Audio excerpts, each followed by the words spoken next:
My sister Ginny recommended a Michael Sandler interview from 2 years ago that featured Panache Desai. I sure wish I'd heard this video when it was first released just after COVID hit, when we were all swept up in the initial panic. Ginny summed up my feelings about his talk beautifully, saying that Panache's message succinctly expressed in an hour everything we've come to believe about the miracle of spirituality. One thing that struck me as brilliant in particular was when he said we suffer in direct correlation to the degree we strive to be normal.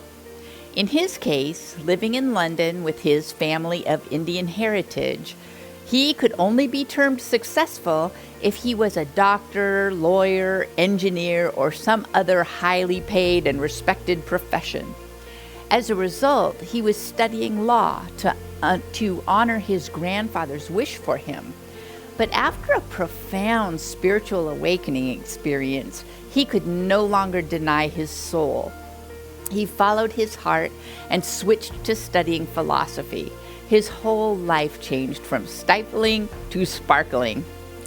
In all my growing up years, I fell prey to striving to be the ideal daughter and student in the eyes of the grown-ups who counted. I didn't follow my own heart. I didn't even know what it wanted.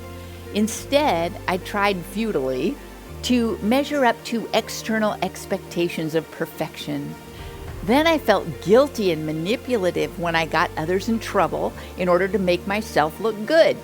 I was mortified and ashamed if I embarrassed myself by making a mistake or was discovered to be behaving badly. Yes, I had a super strong ego that had to be right and could not look stupid or weak, but I also had a super strong conscience. Every time I did something even mildly sneaky or dishonest or hurtful, I felt awful about myself. So yes, living up to some external definition of who I should be was often miserable. When I was a sophomore in high school, Mrs. Irwin was my English teacher. I really liked her. She had 9 kids of her own and seemed to just have an easy rapport with all of her students. As we were reading The Scarlet Letter about poor Hester Prynne having a baby out of wedlock in 17th century Puritan Massachusetts, Mrs. Irwin let us in on a little secret. She said, "The first baby can come along anytime. After that, it takes 9 months." But one day, Mrs. Irwin was droning on and on repetitively about something, still a pet peeve of mine, and I stage whispered to myself, "Oh, shut up." She snapped to attention. "Who told me to shut up?" Shockingly, everyone, myself included, I said, "I did." She told me to go to the principal. I packed up my books and headed for the office. The visit included the principal calling my mom, but little else. It wasn't like this model student had any habit of misbehavior before. It was kind of a non-event in the grand scheme of things. I don't know that I ever apologized to Mrs. Irwin, and I wish I had because I really didn't want bad feelings between us. But the part that makes me chortle is when I got home, all Mom said was, "It's about time."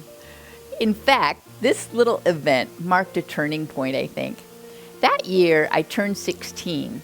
I got my driver's license and loved to drive. I may have taken the car on a few joyrides instead of going to dance class as expected. With my first serious new boyfriend, who was 4 years older, there was good, clean fun, along with my first parties, drinking, sneaking out of the house, and staying overnight that progressed over the next few years.